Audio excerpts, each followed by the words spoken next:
Chairman شاہ Faisal town گوہر خٹک آج اپنے دفتر میں آئے تو یقینی طور پر پھر تعزیتوں کا سلسلہ جو جاری تھا وہ آج بھی جاری رہا، کیونکہ ان کی والدہ کے انتقال کے بعد آج وہ تقریباً 21 تاریخ کو یعنی 21 جنوری کو جہاں ان کی والدہ کا انتقال ہوا تھا وہ والدہ کی میت لے کر گاؤں چلے گئے تھے اور پھر گزشتہ روز واپس آئے تھے، لیکن گھروں پر بھی تعزیت کا سلسلہ جاری تھا۔ لیکن آج جب دفتر آئے تو افسران و ملازمین کی بڑی تعداد ان سے وقفے سے تقریباً تعزیت کا سلسلہ جاری رکھے رہی۔ اس موقع پر دیگر سیاسی حلقے، سماجی حلقے وہ بھی آ کر ان سے دلی تعزیت کا اظہار کر رہے تھے، جبکہ اس موقع پر جہاں میونسپل کمشنر ساجد رت کے ساتھ ساتھ دیگر افسران موجود تھے، وہیں پر انور ملا جو کہ ڈائریکٹر ٹیکس تھے، ان کی بھی والدہ کا حالیہ دنوں میں انتقال ہوا تھا، اس کے لیے بھی باتیں کی گئی۔ دعائے مغفرت میں جہاں یقینی طور پر افسران و ملازمین بڑی تعداد میں موجود تھے، وہیں پر chairman Gohar Khattak Shah Faisal town, vice chairman Tariq Mahmood کے والد اور انور ملا کی والدہ کے حوالے سے یقینی طور پر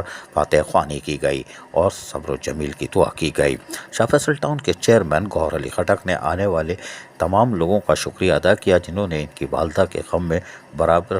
شرکت کی اور کچھ گھروں پر آئے اور کچھ دفاتر میں آ کر تعزیت کا اظہار کر رہے ہیں۔ شاہ فیصل ٹاؤن کے چیئرمین گوہر خٹک کا کہنا تھا کہ 21 تاریخ کے بعد سے ٹیلی فون کالز کا بھی تاتا بندہ رہا، کیونکہ ان کی والدہ کی نماز جنازہ رات 11 بجے بلال کالونی میں ان کی رہائش گاہ کے پاس ہوئی تھی، جس کے بعد وہ گاؤں چلے گئے تھے۔ تاہم ٹیلی فون پر تعزیت کا سلسلہ جاری تھا، لیکن آج دفتر آمد پر بھی ان تعزیت کا سلسلہ جہاں جاری ہے، یقینی طور پر افسران و ملازمین ان کے غم میں برابر کے شریک ہیں۔ والدہ ہوتی ہیں اور یقینی طور پر شاہ فیصل ٹاؤن کے چیئرمین گوہر خٹک کو ایک بڑا صدمہ لاحق ہوا ہے۔ ہم گزر چکے ہیں اس مراحل سے اور یقینی طور پر ان کو اب یہ صدمہ برداشت کرنا ہے۔ اللہ تعالیٰ ان کو صبر و جمیل عطا فرمائے۔ عزیز عارف، KBS بلدیاتی نیوز کراچی۔ ایسی ہی خوبصورت ویڈیوز فیوچر میں حاصل کرنے کے لیے ریڈ بٹن پر کلک کر کے اور بیل آئیکن کو پریس کر کے ہم سب کے سبسکرائبر بننا مت بھولیے۔